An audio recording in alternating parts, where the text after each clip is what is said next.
fat acceptance, going to the gym, doing cardio, skinny privilege, pretty privilege. Well, not pretty privilege as much, but bodybuilding, weight training, bulking, cutting. Why do all these things exist? Why is there such a massive industry that caters to our bodies? Why is there such a massive need for us to be focusing on building a good body? Why do so many young men want to build muscle and lose fat? Why are we telling our children to consume less food, which is not healthy at all? It's maybe it's not present everywhere, but it is a very common rhetoric, and it's led to a lot of eating disorders. Why are we producing tons and tons of sugary foods and then telling ourselves not to consume sugary foods? There are so many of these issues which we simply accept into our lives, and we don't really confront, we don't really get to the root of why they exist. And we just kind of seem to accept these things in a way that we just know that it's good to exercise from a young age. We just know that it's good to eat healthier foods from a young age. We know it's good to eat your vegetables and your meat and your fruits and all of those things, and not eat the cookies and the chocolates and the ice creams and the cake or whatever. We have conditioned ourselves to live in a world where eating disorders are necessary. Everyone has some form of an eating disorder. And this sounds very radical when I say it, but if you really sit and think about it, we've constructed a world around us where you have a bunch of massive corporations that are promoting unhealthy foods, foods that make you live shorter lives, foods that help fill in the void that is left from whatever issues you're going through. We've built a society around us that makes us want to spiral, where you have this, where a lot of people have this feeling where they don't have anyone in their lives. We've promoted an individualistic society. We've started to become less and less family oriented. And that's because capitalism has that is the motive of capitalism. They don't want 4 or 5 people to be living together in one apartment. They'd rather have 3 people in separate apartments with separate furniture, with separate grocery needs, with separate washing machines, with separate TVs, with separate kitchens, bedrooms, beds, mattresses, all of these things, so that they can make more profits. It benefits them to have more lonely people who are physically ill, and people who are, generally speaking, addicted to their foods, to their sugary foods.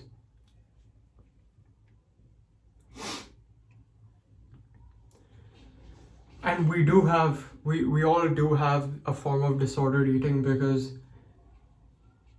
and we shouldn't, because that's just the culture that we're surrounded with. The culture that you probably come across a dozen different ads a day which promote unhealthy foods, especially if you're a child, if you're in your teenage years, or especially if you're younger than 16 or 15, where you consume a lot of television or YouTube, and a lot of the ads that are catered towards children are related to promoting ice cream and candy and stuff, and a bunch of sugary food. And when you live in a culture that promotes this so much and makes it so enticing, you are forced to be someone who who forcefully does not go and purchase these commodities, someone who does not consume them. And it's a very difficult situation. It's very unnatural for you to be told all your life that okay, this isn't healthy, but then at the same time you are completely surrounded by things telling you to go and buy this thing, go and buy this, go and consume this. This doesn't just apply for the food we consume. It applies in pretty much all avenues of consumerism. Look at entertainment. It only benefits companies if you talk more and more about your favorite movies and TV shows on social media, because what that does is that it promotes the need to purchase subscriptions and go and watch the pieces of media. It's very beneficial to all of these massive companies if you sit individually, if you sit alone in a room, instead of talking to someone, instead of having a social experience with someone, you sit in a room and you fulfill that void that is created by having a lack of a social experience with consumerism, with, if you have the money for it, with buying commodities, with consuming media and entertainment and news and things like that. But I think a lot of these things are very difficult to grasp, especially if you're hearing about these things for the first time. It's something that I've been consistently thinking and journaling about for the last, I don't know, 6, 7, 8 months, maybe more, probably more. It's probably been a subconscious debate in my mind, because see, I was raised in a family where I didn't have a phone of my own until 2 years ago. And thankfully, up until that point, I had seen the effects of social media that it had on my peers. I had seen every single one of my friends just sit in the same area, and literally everyone has experienced this by now, and they're all on their phones instead of talking to each other, because there's all this stimulation that's in the palm of your hand, as opposed to having something as mediocre or average as a conversation.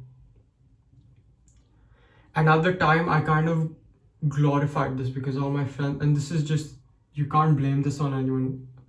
It's just, that's just what happens when you're surrounded by a certain behavior. You are enticed to do that behavior. And thankfully, I was aware of of what I would become, and I still fell into the addiction of consumerism, of consuming media. I swear, I begged my dad for over a year to get us a Netflix subscription.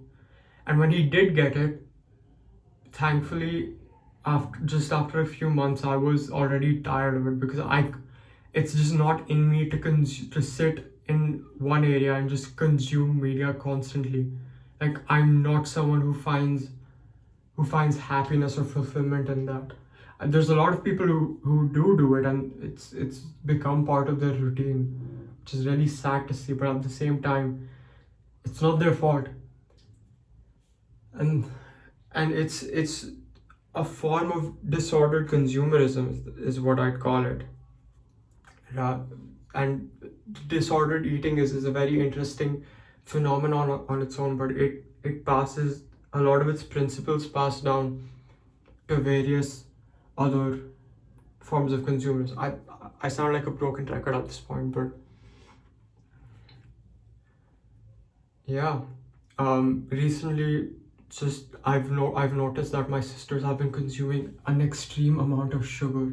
Like, they've been having sweets like every single day. They've had ice cream for 2 days in a row. Then a while back we had a shit ton of gajar ka halwa, which I assume most of you know what that is.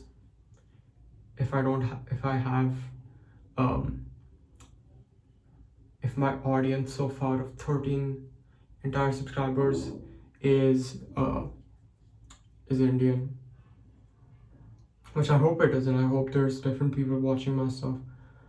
But yeah, and it really bothers me because my sister shouldn't have to grow up in an environment where things like sugar and sweets is so easily accessible, when it's much better if they work for it. Speaking in evolutionary terms, you would only get to eat something that's really sweet, like a berry, very rarely. Like berries are not found in the wild that often. You have to really like scavenge for them. And when you do, even when you would pluck a berry and you would eat it, it would not be sweet. It would be fucking sour as hell. What we've done to our fruits is that we've genetically modified them to become way sweeter than they were originally, back when we were cavemen, back when we were Neanderthals. And that's fucked up.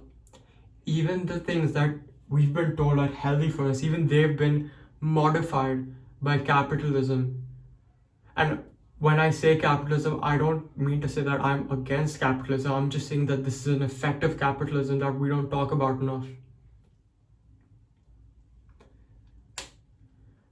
I shouldn't be living, my sister shouldn't be living in an environment where social media is promoting extreme skinniness, where it's promoting plastic surgery, where everything around them is promoting a lifestyle that is unhealthy. It might be considered healthy to eat small amounts of whole foods all day, but it is not mentally healthy. It is not mentally healthy knowing that you have a giant fucking plate of, I don't know, chocolate croissants or whatever it is, of pizza, of fucking junk food. You can have all of that with like 5 taps on a phone, and it's not even that expensive. I shouldn't have to live in that type of environment and still have to tell myself not to have what is accessible, because the human mind, it isn't designed to have what is what is healthy for it. The human mind is designed to have what is easiest to obtain. And when I have and when I'm able to order a McDonald's or a Domino's from the palm of my hand, my brain is picking the easiest option, not the most healthy option. Whereas the healthiest option would be to go out to the farmer's market and buy the healthiest and the most nutritious vegetables, go home, cook them, or the meat. But in my household, it's a big problem that we don't have meat, which I really struggle with, because all of the really like high protein recipes that I see, they always involve some kind of fucking protein in the form of chicken breast. And I mean, I probably could put paneer in my pasta if I needed to, but anyways, that's besides the point. And yes, I do think eating healthy, especially if you're a young guy who's trying to get into bodybuilding, is way more difficult if you're vegetarian. You can get like whey protein and stuff, but that's only going to take you so far. Like, and in case you didn't know, not all protein is the same. There's to build muscle, you need to have different types of amino acids, and not all forms of protein have all amino acids. I'm pretty sure that meat has like 6 out of 8 or 7 or something like that. Don't quote me. It has a lot of those, whereas things like lentils and chickpeas and dairy products, they have like about half of them or even less.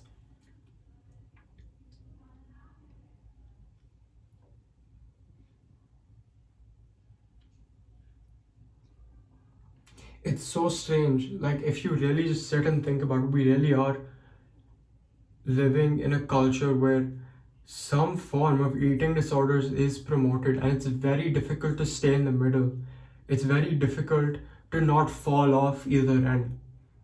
It's very difficult to be healthy. It's very difficult to not be obese. It's very difficult not to be anorexic. It's very difficult to to really understand, even just understanding what to eat during the day, what amount of micronutrients I need to consume. It's very difficult. It's very hard to understand. And for that you need to hire a fucking dietitian. And what's that doing? That's just promoting the industry even more. It's so funny because the thing that the fitness industry is made for is to prevent unhealthiness, whereas unhealthiness is the same thing that's promoting fitness.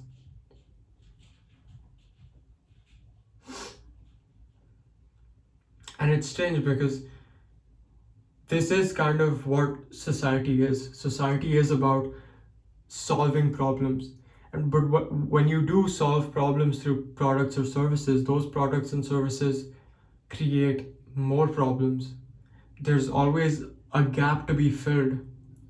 There's always, you know, we look at the world of tech and we see how everything's been so fucking optimized. Someone who is a genuine creative, someone who is and in some sense, it will be harder to fill in these gaps, not because the gaps are too big or too small to be filled. It's more because the general population will be more unproductive, and I don't see it getting any better. Because only the people who aren't super invested in disordered consumerism and disordered consumerism, whether it's media or commodities or materialism, whatever it is. As long as people are super invested in that, it's going to be more and more difficult to solve problems. You will see the capitalists and the bourgeoisie, I hope I'm pronouncing that right, continue to rise to the top because they've found a cheat code almost. And unfortunately, when you have a society, when you have a large scale of people living together, unfortunately, there will always be a hole or a gap in the system waiting to be filled or waiting to be exploited. The rich will always find a way to become richer because they have the access to resources to learn to become richer. And they will keep creating these gaps and filling in these gaps for you to pay them, and that just keeps splitting open the pay gap, or whatever the fuck it's called. This is a massive philosophical issue with not just capitalism but human nature in general. There's a big problem with how many people live together, and there need to be solutions. There need to be fundamental solutions. Instead of creating things like fucking CrossFit, instead of creating businesses that are meant to track your, like, really niche things that, like, for example, a fucking mobile app that's supposed to track your workout, it's supposed to track your calories. No, we need to find, if we really want to improve our health as a whole, we need to find problems we need to find solutions that fix these things fundamentally. And unfortunately, fixing fundamental issues goes against human nature. It goes against what capitalism is all about. Is there a solution? Is there a collective solution? I don't know. And I don't think there ever will be, if I'm being honest. But what you can change is your individual choices. If you can if you can build the mental strength, the mental integrity to have an environment where you don't, if you don't allow yourself to become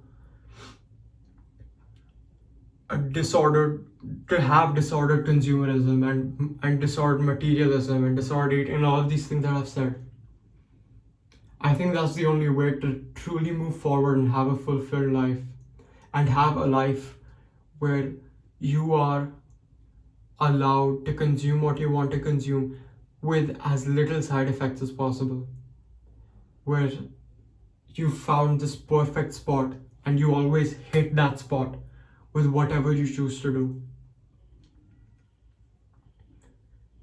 I hope I made you think in this video. And yeah, that's about it.